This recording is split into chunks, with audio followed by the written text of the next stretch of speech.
আসসালামু আলাইকুম। Hi everyone, কেমন আছো তোমরা? আশা করছি সবাই খুব ভালো আছো এবং আমরাও খুব ভালো আছি। হ্যাঁ, এটা সেই দিন যেদিন টি-20 ওয়ার্ল্ড কাপের ফাইনাল ছিল। তাহলে ভাবো আমি কতটা ভোলা মনের। আজ আমি গ্যালারি ক্লিয়ার করতে করতে দেখলাম যে আমি এই ভিডিওটাই পোস্ট করিনি। আর এই ভিডিওটা কিন্তু শুধু ওয়ার্ল্ড কাপের জন্যই আমার কাছে ইম্পর্টেন্ট তা নয়। তোমরা কিসের জন্য ইম্পর্টেন্ট এটা যদি জানতে চাও তার জন্য কিন্তু আমার পুরো ভিডিওটা তোমাদের দেখতে হবে। এখানে আমি, মিস্টার হক, আমার বেটু, জুই আপা, সোহেল, ভাইজান, আমার পুচকি, আহির, আমরা সবাই মিলে চলে গিয়েছিলাম কলেজ মাঠে খেলা দেখার জন্য। আমাদের যাওয়ার কোনো প্রোগ্রাম ছিল না। ইরফান হঠাৎ রেডি হতে বললো তোমরা রেডি হও, আমি গিয়ে তোমাদের আনবো। দেন আমি, বেটু, জুই আপার বা পুচকি সবাই তারপরেই গিয়েছিলাম। হ্যাঁ, তোমরা কে কে খেলা দেখতে ভালোবাসো এটা কিন্তু আমাকে কমেন্টে অবশ্যই জানিও।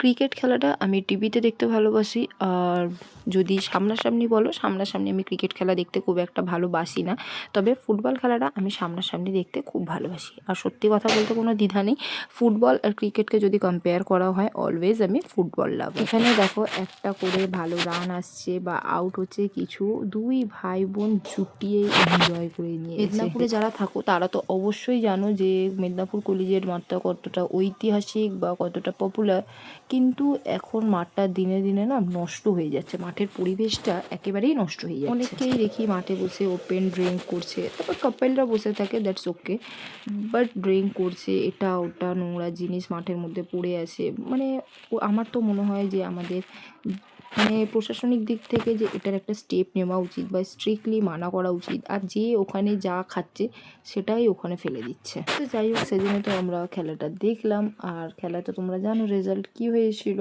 এখানে দেখো আমরা বাইক নিয়ে, আমাদের যে কটা গ্রুপ, আমরা গ্রুপে যে কজন ছিলাম আর কি, সবাই বাইক নিয়ে একটু টুকটাক ঘুরতে বেরিয়ে গেছিলাম সেদিন।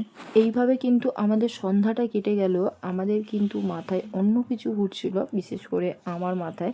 বাট আমি টোটালটাই সারপ্রাইজ দিতে চেয়েছিলাম, কিন্তু সেটা তো হয়নি। ও আমার ফোনে একজনের কল আসছে দেখে বুঝতে পেরে গিয়েছিল যে আমি ওর জন্য কেক অর্ডার দিয়েছি। ও একেবারেই রাজি হচ্ছিল না।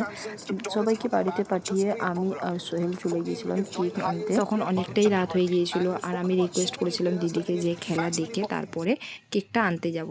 তো সেই মতো অনেকটাই লেট হয়ে গিয়েছিলাম। থ্যাংক ইউ দিদি। এই দিদির কাছ থেকে নেওয়া এটা আমার থার্ড টাইম কেক ছিল, আর এইবারের কেকটা তো খুব টেস্টি ছিল।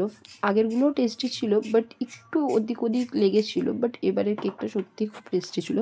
আর এই আইডিয়াটা দিদি আমাকে দিয়েছিল, আমি জিজ্ঞাসা করেছিলাম যে ইউনিক টাইপসের কী কেক আছে। তবে অনেকেই এই কেকটা ইনস্টাতে দেখেছে, যেহেতু আমি অ্যাক্টিভ থাকি না তাই আমি দেখিনি এর আগে কেকটা। ভিডিওটা পোস্ট করতে অনেক লেট হয়ে গেলেও এগেন হ্যাপি বার্থডে মানা। বেশি কিছুই বলবো না, বেশি কিছুই চাওয়ার নেই আমার। আল্লাহর কাছে একটাই কথা, সারা জীবন যেন ও এইভাবেই থাকে, আর অবশ্যই যেন সুস্থ সবল ভালো মানসিকতা নিয়েই যেন সারা জীবন চলতে পারে। আর অলওয়েজ ও সৎ পথে থেকেছে, তুমি ওকে আরও তৌফিক দিও আল্লাহ, যেন ও সারা জীবন এইভাবে থাকে, সারা জীবন যেন এতটাই হার্ডওয়ার্ক ও করতে পারে। আমার জীবনের যদি সব থেকে ভালো কিছু থাকে এখন এই মানুষটাকে পাওয়া। তোমরা প্লিজ ও চুলদারি দিয়ে কেউ জাজ করো না, এটা রমজানের টাইম ছিল তাই ওর চুলদারির এই অবস্থা।